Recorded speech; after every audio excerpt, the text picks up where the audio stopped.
Hello everyone, Radhe Radhe. क्या हाल चाल आप लोगों की। उम्मीद करती हूँ कि आप सभी लोग स्वस्थ होंगे, मस्त होंगे। मैं भी बहुत अच्छी हूँ। आज व्लॉग की शुरुआत हो रही है दोपहर से। अभी बज रहे हैं दोपहर के 12। यहाँ पे सारे कपड़े वगैरह थे, काफ़ी दिनों से मशीन नहीं लगी थी तो कपड़े वगैरह सारे धुल चुके हैं। उसके बाद मैं आ गई थी बैठक में। मैंने करनी थी बैठक क्लीन, क्योंकि सर्दी यहाँ पे इतनी ज़्यादा हो रही है, धूप बिल्कुल भी नहीं निकली है। आज थोड़ा सा मौसम खुला है, थोड़ा सा धूप निकली है। 2-3 दिन से तो बिल्कुल भी धूप देखने के लिए मिल ही नहीं रही थी। तो यहाँ पे डुग्गू के ना खिलौने फैले हुए थे, तो मम्मी और गौरी तो बाहर धूप में बैठी हुई हैं। गौरी झूले में सो रही है और मम्मी बाहर धूप खाट बिछा रखी है, वहाँ पे धूप में बैठी हुई है। तो यहाँ पे मैं बैठक में आ गई थी, क्योंकि बैठक करनी थी क्लीन, क्योंकि 2-3 दिन से ना बैठक मतलब बहुत काफ़ी ज़्यादा मैशी हो रखी थी। बिल्कुल भी मतलब ऐसा रहता है ना कि जिस जगह आप बैठे उठे रहते हो, सभी लोग बैठे रहते हैं, तो वो जगह उतनी क्लीन नहीं हो पाती, सामान फैल ही जाता है थोड़े थोड़े से भी। तो ना वही चक्कर हो रहा था। तो मैंने यहाँ पे पहले सोफ़े की क्लीनिंग कर दी। सोचा कि चलो पहले सोफ़े क्लीन कर देती हूँ, क्योंकि सोफ़े क्लीन हो जाएँगे तो ये रहता है कि सारी चीज़ें मतलब जब आप बग बिस्तर वगैरह करते हो, रजाइयाँ वगैरह फ़ोल्ड कर लेते हो ना, तो सब चीज़ें व्यवस्थित अपने आप दिखने लगती हैं। तो यहाँ पे सोफ़े और टेबल वगैरह मैंने कर दिए थे क्लीन। उसके बाद बारी आ गई थी बिस्तर करने की। तो यहाँ पे मैं कर रही थी बिस्तर साफ़। आप सोच रहे होंगे कि इस डब्बे में ये पेपर क्यों रखे हुए हैं? तो ये भाई डुग्गू के जो खिलौने हैं ना, उनके जो उसमें जानवर है, हाथी, घोड़े, काफ़ी सारे मतलब उसने छोटे-छोटे जानवर रख रखे हैं।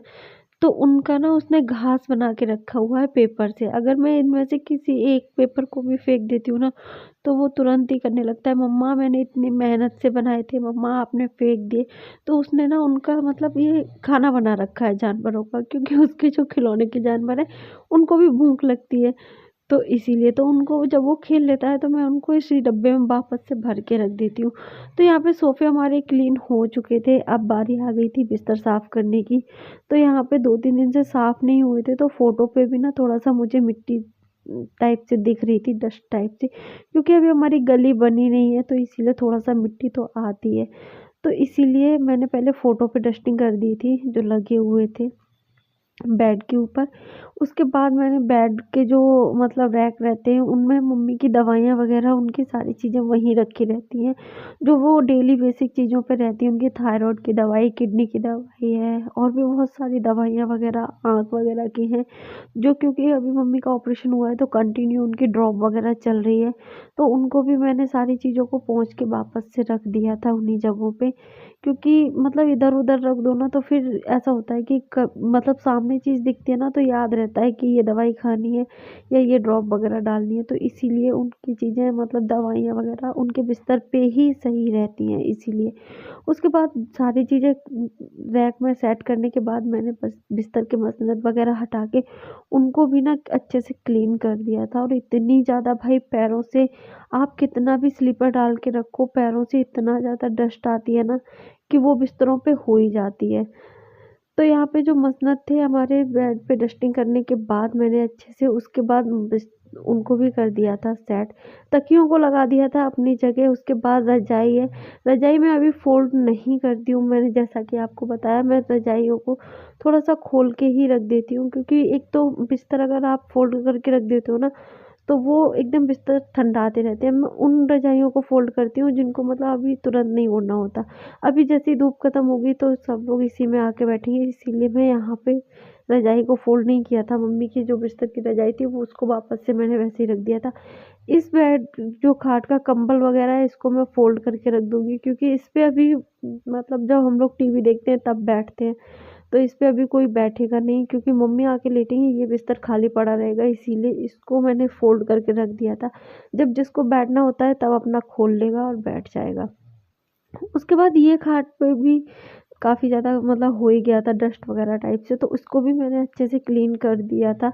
और बैठक हमारी हो चुकी थी क्लीन। उसके बाद बारी आ गई थी झाड़ू लगाने की। तो यहाँ पे मैंने झाड़ू भी लगा ली थी।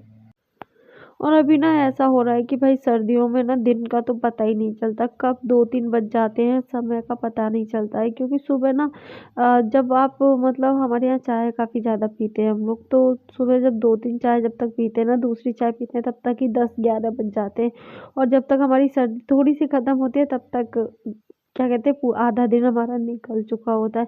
आप लोग सोच रहे होंगे कि ये सामान यहाँ पे ऐसे रखा हुआ है, तो हम आपकी जानकारी के लिए बता दें, ये सामान हमारा दुकान का आया हुआ सामान है। दुकान को हमने खाली कर दिया है क्योंकि जो चीज़ चल नहीं रही है उसमें पैसे वेस्ट करने से कोई फ़ायदा नहीं है भाई, तो इसीलिए तो वही सामान काफ़ी ज़्यादा रखा हुआ है, मतलब अंदर बाहर हो रखा है। अभी सारी चीज़ें व्यवस्थित नहीं है, सामान को अभी हम सेट करेंगे। आज पतिदेव का था जन्मदिन, तो खाने में सुबह मैंने बनाए थे पुए, मीठी पूड़ी पूड़ी और आलू टमाटर की सब्जी। खाना पीना खा के उसके बाद सारा काम निपटा के आंगन में भी अभी सामान फैला हुआ है। जितना सामान हो सकता है धीरे धीरे धीरे धीरे करके हम सेट अपना कर रहे हैं। और कोई जल्दबाजी भी नहीं है क्योंकि भाई तबीयत को भी देखना है। अगर हम यही सारी चीज़ें देखेंगे तो कैसे काम चलेगा। तो इसीलिए ना बहुत ही आराम आराम से कर रहे हैं, चाहे थोड़ा थोड़ा कर रहे हैं लेकिन तसल्ली से कर रहे हैं। खाना पीना खाने के बाद आ गए थे किचन में, जो बर्तन पड़े हुए थे खाने के उनको भी मैं वॉश कर दे रही हूँ उसके बाद। क्योंकि ये शाम के समय मम्मी ने बोला था कि एक काम करना, समोसे बना लेना, तो इसीलिए क्योंकि पतिदेव को समोसे काफ़ी ज़्यादा पसंद भी हैं, तो इसीलिए मैंने सोचा कि चलो ठीक है समोसे ही बनाने हैं। तो सुबह जो आमचूर वगैरह होता है मैंने वो ना फूलने के लिए पानी में डाल दिया था। और यहाँ पे मैं बर्तन जो थे खाने के उनको मैं धुल के कर लेती हूँ साफ़, क्योंकि बर्तन अगर सर्दी में ज़्यादा इकट्ठे हो जाते हैं ना, फिर धुलने का बिल्कुल भी मन नहीं करता है। तो यहाँ पे क्या कहते हैं मम्मी का और मेरा डिस्कशन चल रहा था कि यहाँ पे जो ये सामान है वो कैसे क्या कहाँ रखना है। तो वही चीज़ हम लोग डिस्कस कर रहे थे और बाद में हम लोग दिखाएंगे आपको कि हमने क्या सामान कहाँ रख दिया है। उसके बाद तैयारी शुरू कर दी थी मैंने समोसे बनाने की। तो यहाँ पे आमचूर की जो कली होती है ना, वो सुबह मैंने भीगने के लिए डाल दी थी। उनको ना थोड़ा सा बॉईल करने के बाद मैंने अच्छे से मिक्सर से पीस लिया था। तो यहाँ पे आधा आमचूर तो मैंने मीठी चटनी बनाने के लिए लिया था, आधा बना रही थी मैं खट्टी। तो खट्टी चटनी बनाने के लिए पहले जो आमचूर मैंने पीस के रखा हुआ था उसमें मैंने धनिया, हरी मिर्च और जीरा और सूखी धनिया और नमक, अगर आपके पास काला नमक है तो आप वो भी डाल सकते हो, अगर नहीं है तो कोई बात नहीं, ऐसे भी काम चल जाएगा। तो यहाँ पे उसको सारी चीज़ों को डालने के बाद उसके बाद मैंने कर लिया था इनको अच्छे से ग्राइंड। उसके बाद आमचूर की खट्टी चटनी हमारी बन के हो गई थी रेडी।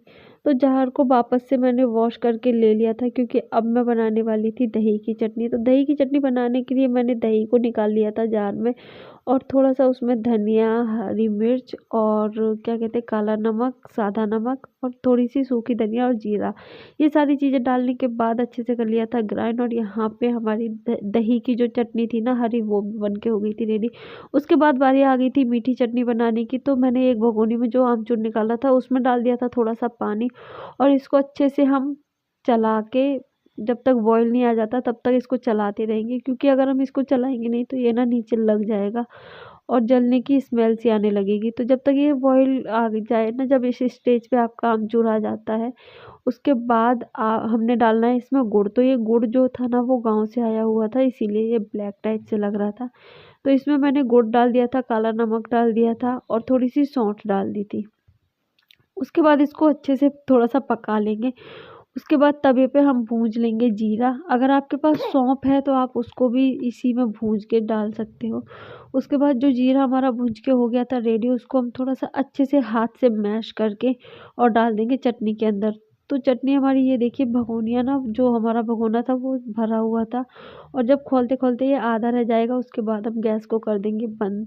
उसके बाद बारी आ गई थी समोसे के आलू बनाने की। तो पहले कढ़ाई में ऑयल को गर्म कर लिया था, उसके बाद तेज पत्ता और लौंग, दालचीनी, ये तीनों चीज़ें डालने के बाद धनिया और लाल मिर्च डाल दी थी।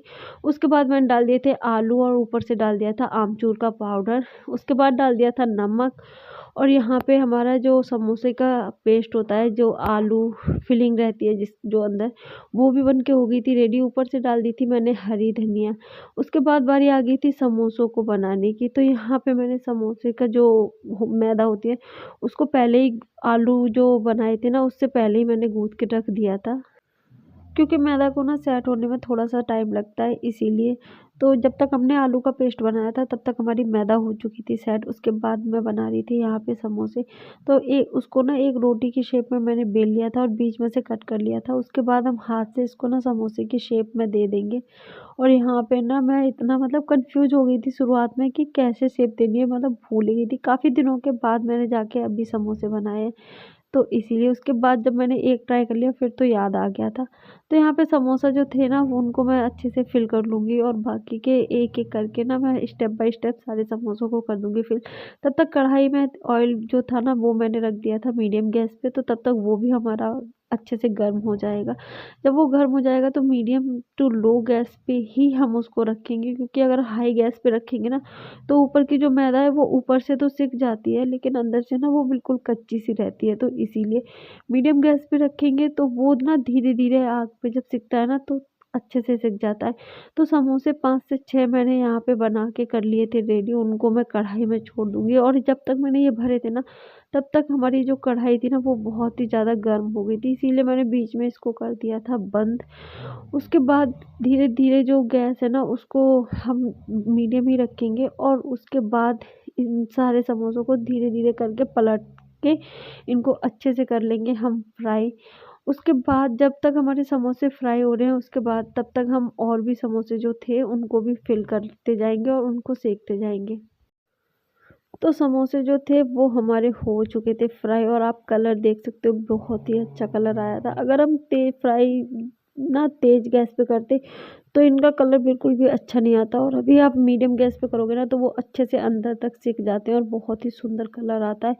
यहाँ पे समोसे हमारे हो चुके थे रेडी, रेड वो मीठी चटनी, खट्टी चटनी और दही वाली चटनी। तो बस आज के लिए सिर्फ इतना ही। वीडियो अच्छी लगी हो तो लाइक शेयर कमेंट जरूर करें। तब तक के लिए बाय बाय, राधे राधे।